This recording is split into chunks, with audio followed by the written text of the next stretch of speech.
Israel's defense minister says the country will not withdraw troops from southern Lebanon, even if the U.S. demands it. This comes after both Israel and Lebanon said they're now considering a U.S.-backed proposal for Israeli troops to pull out of some of the territory invaded in the conflict with Hezbollah. And as Lebanese residents slowly begin to return home, Israel's military said today it struck 2 Hezbollah fighters in the southern part of the country. Joining us now this morning is BBC News correspondent Charlotte Gallagher, who joins us from Jerusalem. Charlotte, look, Israeli and Lebanese officials, they're now reviewing some kind of deal here, but a top Israeli official is sort of adamantly saying that troops will not withdraw from the region. So what's the disconnect here?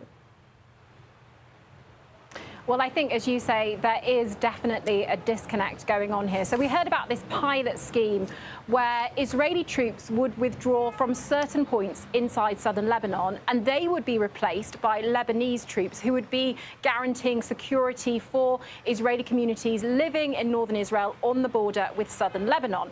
Then we hear from the Defense Minister, Israel Katz, and he says, well, the IDF are going nowhere inside southern Lebanon. It's not safe for them to retreat and go back into Israel.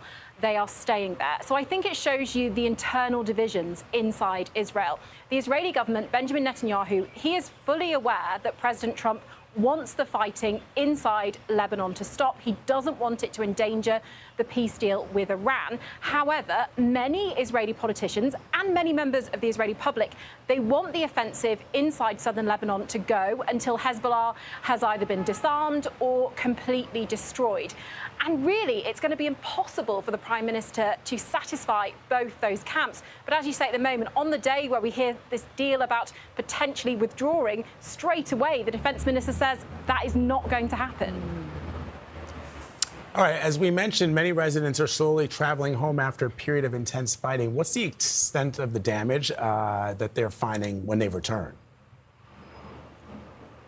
I mean, they are seeing some of their houses completely flattened, basically, or severely damaged, certainly ones that you can't live in anymore. As you say, lots of people are trying to get home. We've seen huge queues on the roads going back to southern Lebanon. Thousands and thousands of people have been displaced and they're living in displacement camps. So obviously they want to go back home.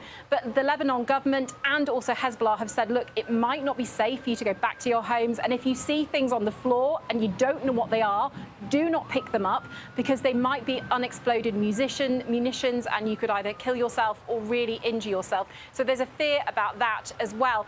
And although the clashes have reduced, they are still continuing. We heard today that an Israeli drone strike had killed 2 people in southern Lebanon. Yesterday, 2 people were shot dead by the IDF. The IDF say they are Hezbollah fighters. So the clashes are still continuing. So for people wanting to return home to southern Lebanon, they're having to weigh up that risk of wanting to be back home, wanting to be out of displacement camps, but also not knowing if it's truly safe for them to go back. All right, Charlotte Gallagher reporting for us this morning. Thank you so much, Charlotte. Appreciate it.